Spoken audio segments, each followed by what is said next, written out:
말씀 보겠습니다. 고린도후서 12장 7절 9절 같이 한번 읽겠습니다. 여러 계시를 받은 것이 지극히 크므로 너무 자만하지 않게 하시려고 내 육체의 사자치고 사단의 사자를 주셨으니 이는 나를 쳐서 너무 자만하지 않게 하려 하심이라. 이것이 내게서 떠나가게 하기 위하여 내가 세 번 주께 강구하였더니 나에게 이르시기를 내가 내게 족하도다.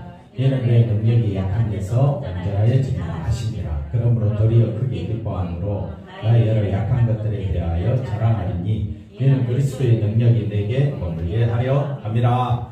아멘. 네, 오늘 말씀의 제목은 내 은혜가 내게 족하도다. 할렐루야. 네, 잘 오셨습니다. 네, 오늘 말씀에 큰 은혜가 넘치시기를 바랍니다. 지난주에 우리 한번 볼까요? 자 보십시오. 낙원으로 이끌려간 바울의 체험에 마음을 둔다면 그 신비한 체험을 통해 자신의 가치를 높이고자 할 것이다. 자신의 가치 앞에 거다 보시면 자신의 가치를 높이는 것이 자만입니다. 자만. 그래서 삼층천을 낙원과 같은 말이 뭐라 그랬습니까? 삼층천이라 그랬죠. 낙원, 삼층천, 하나님 나라, 천국 다 어디 안에 있다? 예수 안에 있다. 왜 예수 안에 있다? 그것이 생명의 나라이기 때문에 그렇다. 생명의 나라. 그래서 하나님 나라는 여기 있다 저기 있다 볼 수 있는 것이 아닙니다. 장소적 개념도 아닙니다. 그래서 예수님 안의 나라. 예수님 안의 나라. 그래서 성경은 우리 예수님께서 내가 성령으로 힘입어 귀신을 쫓아낸 것이면 귀신을 쫓아낸 것이면 하나님 나라가 너희에게 이미 임하였다. 그러니까 우리가 생각하는 개념의 하나님 나라는 장소 볼 수 있는 건데 예수님이 말씀하시는 하나님 나라는 장소 그 다음에 보이는 것이 아닙니다. 사망의 세계를 쫓아내는 것은 그 다음에 무슨 세계가 있다? 생명의 세계다. 이 생명의 세계에 들어갈 수 있는 자는 예수님밖에 없다. 그러니까 내 안이 바로 하나님 나라고 내 안이 천국이고 낙원이고 삼층천이다 라고 했을 때 우리가 이 말씀을 쉽게 이해할 수 있는 단어는 아닌 것 같아요. 여러분도 듣고 나니 뭐 천국 하나님 나라 뭐 시시하게 느껴집니까? 어떤 뭐 머릿속에 들어옵니까? 그래서 하나님 나라 낙원 천국 이거 이야기할 때에 많은 사람들은 장소적 개념 보이는 시각적 개념, 공간적 개념 이걸 도입해서 생각하려고 하는데 그 생각부터 내려놔라. 하나님 나라는 철저하게 어디 안에 있다? 예수 안에 있다. 궁금해요? 500. 그래서 궁금하시면 우리 주의 나라 안으로 빨리 가는 수밖에 없습니다. 그래서 말씀을 통해서 자 사도 바울이 우리에게 말해주고자 하는 것은 내 은혜가 내게 족하다. 왜 이런 말을 하게 되는가? 그래서 여러 계시가 뭐라고 그랬습니까? 예언, 환상, 꿈이죠. 듣고 있습니까? 예언, 환상, 꿈 이 계시를 받음으로 사도행전 2장에 나오는 그 성령의 역사를 통해서 계시가 하나님이 자기 자신을 나타내는 방법이 이제는 성령 안에서 있는 모든 자에게 하나님께서 계시를 주시고 예언, 환상, 꿈을 주셨는데 계시를 받은 사람, 꿈을 받은 사람, 환상을 받은 사람 이런 사람은 다 이 세상이 하나님의 심판 아래 있고 생명 주신 분은 누구밖에 없다?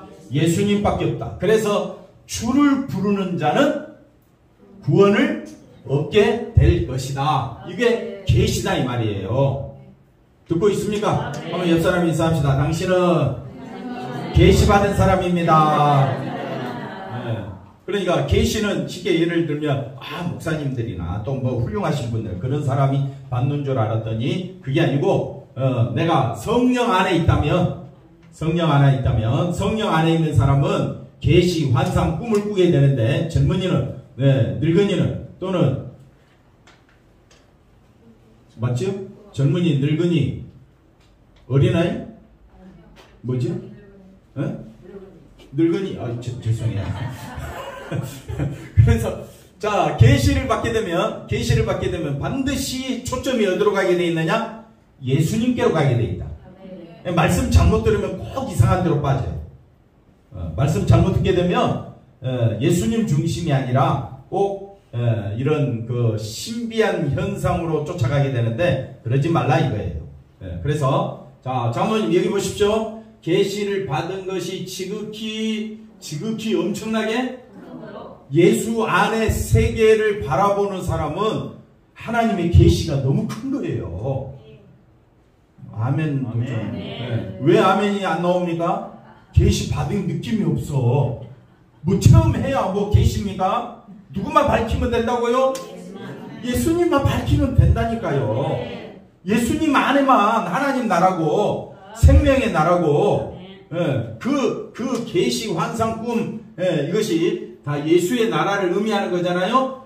너무 바울이 너무 큰 거로 마지 않도록 자만하지 않게 하시려고 내 육체에 뭘 주셨다? 대부분 사람들은 육체의 가시를 뭐라고 생각합니까? 질병이라고 생각합니다. 질병도 될 수 있죠. 왜? 사단의 사자니까. 그러면 질병 들었다고 다 사단의 사자에 의해서 우리가 지배받고 있는 겁니까?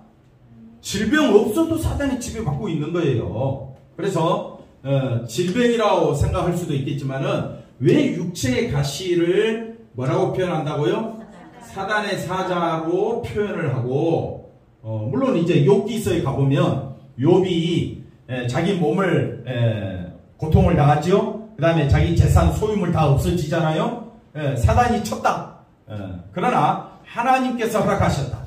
문제는 뭐냐면요. 왜 허락하셨느냐 하는 겁니다. 하나님의 허락하심은 욥의 신앙과 욥의 의로움으로 구원받는 것은 아니다라는 것을 보여주고 있는 겁니다. 다시 말하면 바울이 계시를 받음으로 바울은 스스로 교만해진 자만해짐으로 어떤 현상이 일어나느냐? 자기가 이거 본 것으로 인하여 받은 것으로 인하여 스스로 교만해지게 되면 어떻게 되느냐? 하나님 나라에 들어갈 길이 없어지게 됩니다. 그러니까 하나님께서 어떻게 합니까? 육체의 가시를 주잖아요. 사단의 사자. 그럼 하나님께서 사단의 사자를 주셨다 했을 때 질병 걸리면 다 사단의 사자니까 이 마귀야 사단 떠나가라 그렇게 기도해야 됩니까? 그건 아니거든요. 아플 수 있는 거예요. 사람은 다 아플 수 있습니다. 그런데 아플 수 있는데 죽을 때까지 떠나지 않는 게 또 뭐가 하나 있느냐면요. 자만입니다. 자만은요. 스스로 뽐내는 거예요. 스스로 자랑하는 거죠. 이 자랑은 육체의 가시가 돼요. 그래서 오늘 말씀이 조금 이해하기가 난해하는 것이 자만하지 않도록 뭘 주셨다? 육체의 가시를 주셨으니까 이거하고 별개라고 생각할 수가 있어요. 별개. 근데 별개가 아니라 육체의 가시가 뭐냐면요. 스스로 자랑하는. 그래서 앞부분 다시 보시면 자신의 가치를 높이는 것이 언제 끝날까요? 저는 언제 끝나요? 자신의 가치를 높이는 거. 죽어야 끝나는 거예요. 그러니까 자만하지 않도록 이 말 뜻은 자만이 뭐냐? 자신의 가치를 높이는 것이다. 그 다음 또 볼까요? 넘어가서. 그래서 자만해진다는 것은 자기 가치를 스스로를 높인다는 뜻이죠. 첫 번째는 자기 가치를 높이는 거. 두 번째는 자기 스스로를 높이는 거. 그 다음에 셋째 하늘에 이끌려가서 말로 표현할 수 없는 말을 듣는 엄청난 경험을 했다면 그것을 도구 삼아 얼마든지 자신을 특별한 존재로 부각할 수 있는 것이다. 그래서 자만을 세 가지로 제가 생각을 해보고자 합니다. 자만이 뭐냐? 첫째 뭡니까? 자기 가치를 높이는 것. 자기 스스로를 높이는 것. 그 다음에 자신을 특별한 존재로 부각시킬 수 있는 것. 돈만 있어도, 재력만 있어도, 힘만 있어도, 건설만 있어도 어떻게 해요? 누구를 높이고자 합니까? 자기를 높이고자 하는 것. 이것을 없앨 수가 있습니까? 그러면 하나님께서 바울에게 왜 이 자만심을 주셨느냐? 저와 여러분에게 똑같다 이 말입니다. 자 보십시오. 바울이 예수 안에 있는 세계 이 놀라운 사실을 알고 나니까 이 자기가 얼마나 대단한지를 알게 되는 거예요. 주님의 음성도 들었지요. 교회도 세웠지요. 예, 수많은 복음을 전했죠. 그러니까 바울은 자랑할 게 한두 가지가 아니에요. 이걸 다른 말로 이야기하면 자만에 빠졌다 이거예요. 바울은 어디에 빠졌다? 자만에 빠졌다. 그런데 자만에 빠진 바울로 하여금 하나님께서는 육체의 가시를 주셨어요. 육체의 가시가 뭐라고요? 사단의 사자예요. 왜 육체의 가시를 사단의 사자라고 표시했을까? 그러니까 자만한 마음이 내 안에 가득 찼다는 것을 알게 하는 것.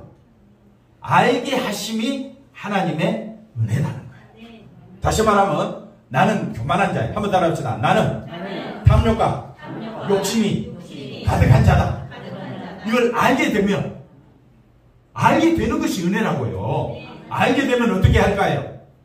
그러면 하나님의 말씀을 알고 내 속에는 욕심과 탐욕이 가득하고 내 안에서는 선한 것이 나올 수가 없고 이스라엘이 실패했던 것처럼 이방인이 실패했던 것처럼 나도 나의 행위를 자랑하고 나의 의로움을 자랑하고 뭐 조그만 일만 좀 잘 돼도 자랑하려고 하는 그 마음이 끊어지지 않잖아요. 그걸 알게 되는 순간 그 다음에 어떻게 해야 될까요? 내가 자만한 사람 회개하게 되겠죠. 회개한다는 말은 누구를 찾게 되는 거예요? 예수님을 찾게 된다는 거예요. 그러니까 나는 괜찮은 사람이야 라고 하는 사람은 주님을 찾을까요? 안 찾을까요? 안 찾지요. 나는 사단의 사자로 인해서 사단의 밥이 돼가지고 나는 교만이 막 머리끝까지 차 있는 사람이야. 이런 사람은 그러니까 하나님의 심판받아 마땅해서 나는 여기서 어찌할 줄을 모르는 사람은 나를 구해줄 예수님을 찾게 되는 거예요. 그래서 오늘 말씀이 다시 넘어가서 보십시다. 그래서 조금 어려운 거예요. 어렵지만 한번 집중해서 들어가 봅시다. 계시 받았다는 그 자체가 얼마나 특별한 자랑입니까? 기도 조금만 잘해도 설교 조금만 잘해도 어깨가 으쓱해져요. 기도 조금 잘해도 으쓱하고 권사님 찬양 잘하니까 어깨가 우리는 뭐 조금만 잘해도 어떻게 해요? 으쓱해지고 자랑하려고 하고 조금 잘하면 남 못하면 어떻게 해요? 훈계 둡니까 안 둡니까? 온갖 훈계는 또 다 두지요. 그지요? 그게 바로 저와 여러분이에요. 한번 따라합시다. 사단의 가시는 사단의 사자는 자만으로 내 안에서 뭐 한다고요? 역사하고 있는 거예요. 그래서 계시를 주신 하나님이 계시를 받은 나에게 마음을 두는 하나님께만 마음 두면 자만이 나와요? 안 나와요? 안 나오지요. 근데 하나님께 마음 두는 것이 아니라 어디에? 나에게 마음을 두고 있기 때문에 그 자만인 것을 바울이 알고 있었다 이 말이에요. 그래서 자만한 마음 없애주세요 하나님. 물론 질병도 없애달라고 기도했겠죠. 여러분 자만 내 안에 탐욕과 욕심 없애주세요 하나님 앞에 그렇게 기도하신 적이 있나요? 있지요. 그게 바로 바울의 기도인 거예요. 자 보십시다. 자만하지 않게 하시려고 육체에 가시를 두신 것으로. 그러니까 육체의 가시가 뭐냐? 질병도 될 수도 있지만은 제가 오늘 드린 말씀은 뭐도 될 수 있다? 자만도 될 수 있다.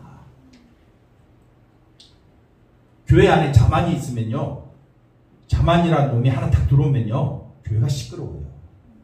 자만이 딱 들어오는 순간 스스로 자기 가치를 높이고 스스로 높아지려고 하고. 한번 따라합시다. 나는 특별한 존재야. 옆 사람 인사합시다. 당신은 특별한 존재입니다. 기분이 어때요? 매우 좋아요. 우리 승준이 너무 찬양 반주 잘해주니까 너는 특별한 존재야. 그러면 당신은 사랑받기 위해 태어난 특별한 사람이야. 그러면 기분이 좋아요 안 좋아요? 좋지요. 오늘 기도 너무 좋았어요 권사님. 좋지요. 듣고 있었죠? 자, 그래서 자만 이건 예수님 앞에서 자만한 마음이 나오면 됩니까 안 됩니까? 안 되잖아요. 근데 우리는 항상 자기가 좀 알고 있다고 정치 좀 안다고 정치 이야기 나오지요. 돈 좀 안다고 돈 이야기 하죠. 자식이 좀 잘 됐다고 무슨 자랑해? 자식 자랑해. 남보다 뭐 다른 뭐 좀 안다고 그거 가지고 뭐 교회가 이러면 됩니까? 안 됩니까? 뭐 교회 와서 목사님한테 시비 거는 사람 한둘이가 아니야. 이게 사단의 사자가 아니고 무엇이겠습니까? 육체의 질병이 사단의 사자이겠습니까? 그것도 될 수도 있겠죠. 사단이 욥의 말씀을 통해서 우리가 살펴보면. 그러나 우리가 분명히 알아야 될 거는, 자, 자만하지 않게 하시려고, 이거 세 가지 기억하시면 좋을 것 같아요. 자만이 뭐냐? 스스로 자랑하며 뽐내는 거라, 이게 국어사전에 나오는 거지만은, 신앙적으로 해석을 하면, 자만은 뭐냐? 하나님보다 자기 가치를 높이고, 하나님보다 자기 스스로를 높이는 거, 하나님보다 자기를 특별한 존재로 여기는 이런 마음이 바울에게 있으면 됩니까? 안 됩니까? 바울과 같은 저와 여러분에게 있으면 됩니까? 안 됩니까? 안 되잖아요. 근데 늘 이렇게 살고 있는데. 그리고 이거 없애달라고 기도해야지요. 늘 겸손하게 해달라고 기도해야 되는 거예요. 겸손이 뭡니까? 예수님처럼 자기를 부인하는 것이 겸손이에요. 기도할 제목이 엄청 많죠? 대답도 없고 밥을 잘 드셨긴 드셨지요? 그 다음 한번 보겠습니다. 그래서 육체의 가시를 뭘로 언급한다? 사단의 사자로 언급하는데, 자 보십시오. 바울이 육체의 가시를 사단의 사자로 한 것은 육체에 고통이 있게 하면 셋째 하늘을 경험한 바울조차도 하나님을 원망하게 될 것이라는 사단의 계책으로 인하여 연결하여 생각할 수 있다. 말이 좀 어려운데 앞에 거 다시 보시면, 오늘 진도를 많이 안 뺄 거예요.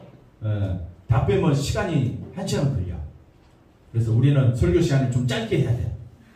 뭐 많이 해도 뭐 적게 해도 뭐 그래서 핵심적인 것만 말씀드리겠습니다. 바울은 하나님을 원망하지. 왜? 원망하는 게 뭐로 드러나느냐면요, 자기 육체의 가시를 없애달라고 기도하지. 이거를 우리가 바울이 육체의 가시, 아까 질병도 될 수도 있고 또 뭐라 될 수 있다고 했습니까? 자만이지. 우리가 이제 육체로 생각한다면 하나님, 바울에게 있는 어떤 육체적 고통을 없애달라고 기도했을 때 내 은혜가 내게 족하다. 그랬을 때 하나님의 은혜가 바울에게 족하다는 거예요. 그러면 하나님의 은혜는 어디에 쏟아졌다 했습니까? 예수님의 십자가에 쏟아져 있죠. 그러니까 십자가 앞에 가보니 나는 교만한 자이고 하나님 앞에 나는 내 것을 내놓을 수 없는 그런 존재임을 알게 되는 거예요. 알게 되는 거예요. 그래서 우리가 하나님을 원망한다 이 말은, 하나님 내가 교만한 자입니다. 교만한 자인데 이 교만을 없애주세요. 없애달라고 3번 기도하는 것은 오히려 그게 믿음의 기도일 수도 있겠지만은 하나님을 원망하는 기도가 될 수가 있는 거예요. 그래서 우리 스스로는 이 자만에서 벗어날 길이 없어요. 자만에서 벗어날 수 없으니까 항상 하나님을 향하여 뭐 하게 돼 있더라? 원망하게 돼 있는 거예요. 뭐 조금이라도 잘못되면 하나님을 향하여 원망하는 그런 모습을 우리가 가질 수가 있게 되는 겁니다. 그런데 하나님은 그러한 사단의 계책도 뭐 한다? 허용하심으로써 오히려 바울을 자만이 많이 있는데 자만하지 않게 하기 위한 도구로 활용하신다. 이게 결국 바울로 하여금 자기가 죽은 자임을 날마다 깨닫게 되는 것이 어디서 깨닫게 되느냐? 자기가 죽은 자임을 어디서 확인하게 됩니까? 아, 내가 교만한 자였구나. 교만한 자. 그런데다가 특별 계시까지 받네? 주님의 음성을 들었네? 바울에게서 수건만 가져가도 병든 자에게 얹게 되면 낫는 역사가 일어나니까 바울은 스스로 어떻게 해요? 높아지지 않을래야? 안 할 수가 없어. 한번 생각해 보세요. 바울의 입장이라면 그전에는, 예수를 알기 전에는 예수 믿는 사람을 잡아다가 핍박하고 포획하고 박해하는 것이 하나님께 영광인 줄 알았는데, 예수 믿고 난 다음에 보니까 자기에게는 특별한 체험들이 너무 많아. 그런 거 자랑하지 않을래야? 안 할 수가 없어. 어딜 가든지. 아니 그렇게 매를 맞고 감옥에 들어가서 기도하고 나는 찬양한 사람이야. 기도하고 찬양했다는 그 자체만으로도 뭐예요? 벌써 대단한 사람이에요. 대단한 사람. 맞죠? 그럼 바울 입장에서 생각해 보세요. 기도하고 찬송했더니 뭐예요? 옥문이 열렸어. 나 그런 사람이야. 말할 때마다 자만이 안 나올래요? 안 나올 수가 없어. 그러니 자만을 통해서 하나님, 제가 예수 그리스도만 전하기를 원합니다. 나는 내 속에 선한 것이 없습니다. 이걸 뻔히 알면서도 이런 자만이 여기서 안 하려고 아무리 애를 써도 어떻게 해요? 그냥 나도 모르게 나오는 거예요. 그러니 하나님 앞에 세 번 기도합니다. 자만 좀 안 나오게 해달라고. 근데 하나님은 뭐라고 말씀하냐? 네가 자만한 줄 아는 것이 은혜다. 한번 따라합시다. 내가 교만한 자인 것을 아는 것이 은혜다. 그래야 십자가 앞으로 갈 거 아니에요. 십자가 앞에. 왜 십자가 앞에 가느냐? 언제 갑니까 여러분? 1년 내내? 우리는 1년 내내 매일 가지만은 보통 일반적으로 십자가 앞에 가는 거는 고난주간, 크리스마스 때 무슨 고난을 이야기합니까? 그러니까 특별한 날 아니고서는 사람들은 교만에 빠져있는 자기 자신에 대해서 안다 모른다? 모르는 거예요. 그래서 저는 좀 특별하게 한번 생각해 보고자 합니다. 그래서 자만 이 자체가 사단의 도구로 우리에게 찌르고 있다. 이걸 한번 보시면 되겠습니다. 그 다음 보겠습니다. 셋째 하늘에 이끌려간 경험이 구원의 기준이 그래서 만약에 이걸 셋째 하늘에 이끌려갔다라고 경험상으로 이야기했다고 할지라도 신비한 경험을 했어도 경험 그 자체가 능력은 아닌 거예요. 한번 따라합시다. 경험 자체가 뭐가 아니다? 능력이 아니다. 왜? 경험했으면 고통이 있어야 돼요? 없어야 돼요? 없어야 되잖아요. 그 다음 평안을 누려야 되잖아요. 근데 셋째 하늘 예를 들어서 경험했다고 할지라도 평안은 없을 수 있잖아요. 그 다음 또 뭡니까? 날마다 내가 이기는 것이 능력이 아닌 거예요. 그러면 하나님이 말씀하시는 능력, 하나님의 능력은 어디에 쏟아져 있느냐? 하나님의 능력은 어디에 쏟아져 있어요? 예수님의 십자가와 부활에 쏟아져 있는 거예요. 그래서 사도 바울이 고린도전서 2장 1절에서 5절 말씀 보면 내가 복음을 전할 때에 십자가와 부활 외에는 다른 것은 아무것도 전하지 않기로 작정하지. 왜? 사람의 지혜로 사람을 설득시킬 수는 없다는 거예요. 아무리 사람이 지혜로만을 가지고도 복음을 전할 수는 복음이 증거되지는 않는다는 거예요. 복음이 증거되는 것은 오직 십자가와 부활밖에 없는 겁니다. 그래서 십자가의 도가 미련한 자들에게는 어떻게 보입니까? 어리석게 보이지만은 그러나 십자가의 도가 지혜로운 자에게는 하나님의 능력이요, 하나님의 지혜입니다. 그러니 하나님의 능력과 하나님의 지혜는 셋째 하늘에 갔다 온 것이 아니에요. 뭔가 특별한 것이 있는 것이 아니라 어디에 있다고요? 예수님의 십자가와 부활에 있다. 그런데 내가 십자가와 부활이 하나님의 능력인데 이걸 바울이 알고 있는데 이 자기 안에는 항상 뭐가 충만해 있느냐? 자만이 충만해져. 자기 자신을 아는 거야. 왜? 율법으로 자기를 보니까 자기는 뭐가 충만한 자야?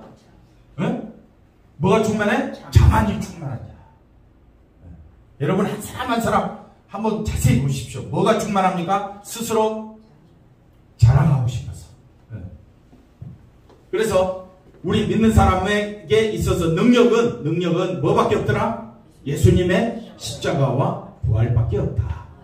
그 다음 보겠습니다. 신비한 경험이 신자에게 능력이 된다면 바울은 가시를 떠나가도록 3번 죽게 강구하는 일은 왜? 신비한 경험으로 인하여 그게 능력이 된다면 가시, 육체에 만약 질병을 가시로 표현한다면 능력으로 다 치유해야지. 이거 떠나가려고 기도할 필요가 없다 이 말이에요. 그런데 자만은 아무리 잡을래야 잡을 수가 없는 겁니다. 하나님이 도와주시지 않고는 자만이 떠나갈 수가 없습니다. 자, 3번 강구했다는 것은 가시로 인해 무척 고통스러웠다. 그러니까 바울에게 있어서 가시는 육체가 자기를 괴롭게 하는 것이 아니라 자기는 십자가와 부활만 자랑해야 되는데 이 머리끝까지 뭐로 가득 차 있어? 뭐 하나 말하려고 해도 항상 마음속에는요 뭐로 가득 차 있다고요? 자만으로 가득 차 있는 자기 자신을 발견한 거예요. 그러면 여러분 하나님 앞에 나와서 하나님 앞에 이것 때문에 몹시 너무 고통스러울 수도 있지 않겠어요? 한번 여러분 생각해 보세요. 육체에 고통이 있었다면 매우 고통스럽겠죠. 그러면 이것도 고통스럽지만은 십자가와 부활만이 하나님의 능력이요 하나님의 지혜인 걸 알고 있는 바울로서는 자기 자신이 십자가와 부활만 전해야 되는데 자기 속에는 뭐가 가득 차 있다? 선한 것이 없대. 선한 것이. 로마서 7장에 가보니까 선한 것이 나는 선한 것을 추구하고 싶은데 내 속에는 선한 것이 하나도 없다. 그럼 바울의 입장에서는 고통스러운 것이 뭐가 되느냐? 자만이 될 수가 있겠더라. 그럼 이건 제가 이야기하는 것이 아니라 오늘 본문 말씀이 너무 자만하니까 다시 17절 말씀 볼까요? 제가 읽으면 읽을수록 저도 너무 이 말씀이 그렇구나. 지극히 받은 것이 지극히 큰데 자만하지 않게 하시려고 이렇게 말하면 되는데 여기 뭐가 붙어 있어요? 너무 자만하지 않도록 지금 기도하고 있는 거예요. 자기는 지금 십자가와 부활만 전하는 사람인데 자기가 지금까지 경험한 것들만 봐도 복음을 전하면서 지역에 1차, 2차, 3차 그 다음에 심지어 로마까지 가는 4차 복음 전하는 여행을 통해서 살아나는 놀라운 역사가 일어났잖아요. 뱀에 물려도 죽지 않았다니까요. 자, 한번 보세요. 제가 요 배 타고 가다가 뱀에 물렸는데 죽지 않았어요. 그러면 만약 예를 들어서 여러분 성도들이 아멘 그래 보십시오. 뱀에 물려도 저 죽지 않았습니다. 그러면 여러분이 아멘 해보세요. 아멘 하면 제가 기분이 어떻겠어요? 근데 잘못하다가 십자가와 부활이 하나님의 능력이요 십자가와 부활만 전해야 되는데 뱀에 물렸는데 죽지 않았죠. 그 다음에 매를 40대 가마매를 몇 번이나 맞았어요? 3번이나 맞았는데도 죽지 않았어요. 그러면서 여러 가지 어려운 고통 가운데서도 살아난 자기의 모습을 말하는 순간순간마다 자만이 있는 거예요. 여러분 장로님 그런 경험 해보셨죠? 말할 때마다 어떻게 해요? 뽐내고 싶어서. 저도 그렇죠. 설교를 어떻게 하면 더 잘하고 싶을 것인가. 말해놓고도 속으로 어떻게 생각해? 속으로 그래 이야 오늘 설교 진짜 나는 잘했다고 생각하는데 집에 오면 집사람이 승준이가 아유 목사님 설교 너무 힘들었어 뭐 이래 해버리면 속에서 갑자기 억장이 무너지는 거예요. 여러분 이건 저 혼자만의 경험입니다. 저는요 오늘 낮에 설교가 너무 좋았어요. 아멘 해주니까 너무 감사한데 장로님 왜 아멘 안 해요? 근데 또 저는 너무 속에서 설교를 정말 하나님 말씀대로 설교 잘했다라고 생각했는데 집에 가서 또 밥 먹다가 어떻게 해요? 속에서 또 나올 뻔했어요. 사모님이 아멘 하시면 저도 하겠습니다. 그래서 우리가 육체 가시가 뭐냐라고 했을 때 육체 가시 질병도 될 수 있어요.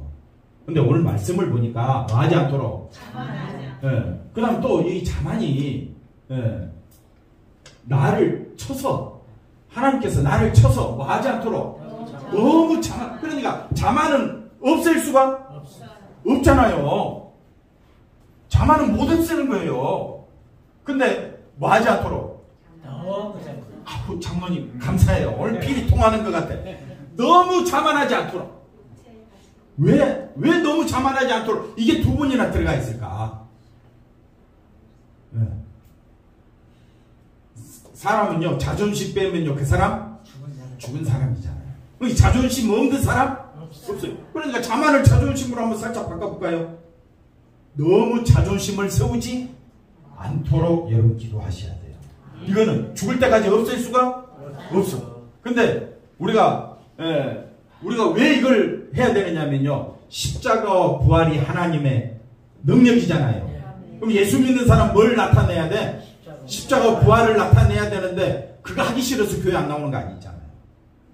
교회 왜 안 나오느냐? 십자가 부활이 너무 듣기 싫어. 다 아는 이야기야. 아니 낮에 들었는데 또 뭐 오후에까지 또 들어? 그런 사람이 있어. 그렇게 말하는 장로님은 너무 자만하신 거야. 그러니까 이게 참 우리가 하나님 말씀을 잘 보자 이거죠. 그래서 한번 더 합시다. 우리 모두는 자만 차 있다. 자만에 차 있잖아요. 자만 없는 사람? 없습니다. 근데 뭐가 드러나려면 십자가와 부활이 나타나려면 너무 자만하지 않게 해달라고 우리는 기도해야 됩니다. 그러니까 자만을 뭘로 저는 표현했다? 사단의 사자 육체의 가시다. 네, 오늘 여기까지만 하죠. 네, 기도하겠습니다. 하나님 감사합니다. 우리가 주의 말씀을 깊이 묵상하게 하시고 우리의 마음속에 자만이 얼마나 가득 차 있는가를 알게 하여 주시고 사도 바울은 십자가 부활만 나타내기 위해서 너무 자만하지 않게 해달라고 기도하고 있는 모습을 우리가 다시 한번 더 살펴보면서 우리는 무엇을 놓고 기도하고 있는지 우리 자신을 점검해 볼 수 있도록 하나님 함께하여 주옵소서. 한 주간도 예수 이름으로 살려고 하니 어떨 땐 내 자존심이 허락지 않고 예수 중심으로 사는 것만이 복된 일임을 알면서도 여전히 내 생각이 앞설 때가 얼마나 많습니까? 이건 떠나갈 수가 없습니다. 그러나 우리가 자만심, 자존심 갖고 싸울 것이 아니라 십자가의 능력이 얼마나 크고 놀라운가를 더 깊이 알기를 원합니다. 그럴 때 바울처럼 우리도 교만하지 않도록, 자만하지 않도록 기도하게 될 줄로 믿습니다. 우리 성도들을 위로하여 주시고 주님만 바라볼 수 있도록 역사하여 주시옵소서. 감사하고 예수님의 이름으로 기도하옵나이다. 아멘.